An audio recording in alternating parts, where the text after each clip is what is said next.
Местната заедница во селото Тркање беше домаќин на завршените активности од манифестацијата Денови на Кочанскиот ориз. Вредните домаќини направија се престојот на гостите да помине во најдобар ред и со силни впечатоци да се заминат дома.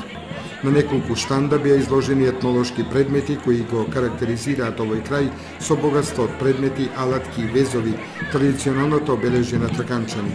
Специјалитетите од ориз и други јадења подготвени од вредните раце на домаќинките од Тркање беа предмет на вистинска дегустација на гостите. Домашниот зелник, парената баница, пилавот, тавата ориз и пијаното пиле беа само дел од домашните специјалитети изложени за дегустација. Супер, добра е! Да продолжи и сека година да се слави. Допаѓа ми се многу убаво. Многу убаво. Убаво, само многу народ. Пробала сам многу убаво. Многу одлично, многу убаво. Изненадени сме. Прв пат доваѓам, стварно е убаво. Па што можеме зедовме. А има доволно. И оваа година се одржува велосипедската трка низ Оризовите полиња. Ја поминовме релацијата како и секоја година низ Оризари, Подлог, Мојанци, Тркање и токму овде на местото на настанот кај оваа година се одржува манифестацијата Кочански денови на Оризот.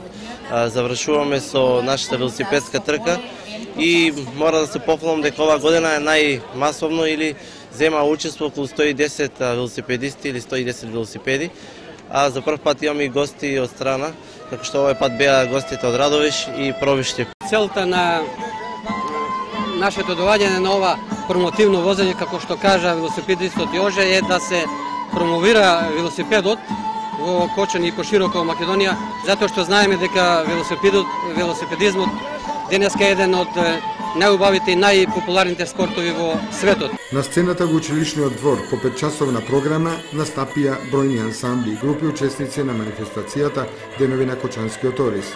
Посебно задоволство беше да се чуе гласот и песната на Сузана Спасовска, која направи вистинска седенка во Тркање. Незиниот настап беше поздравен со бурни аплаузи од присутната публика. На годинешната завршна свеченост од манифестацијата Денови на Кочанскиот ориз беше прогласен и најдобриот земјоделец за оваа година. Посебно благодарност до општина Кочани, нормално со началникот Каратко Дмитровски.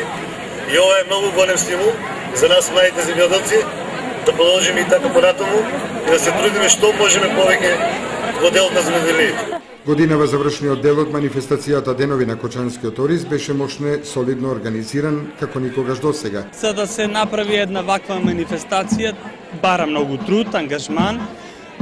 Сето тоа енергија, значи сето тоа го имаме и го вложивме максимално, работејќи да речеме и денови и ноќи од минатите неколку денови.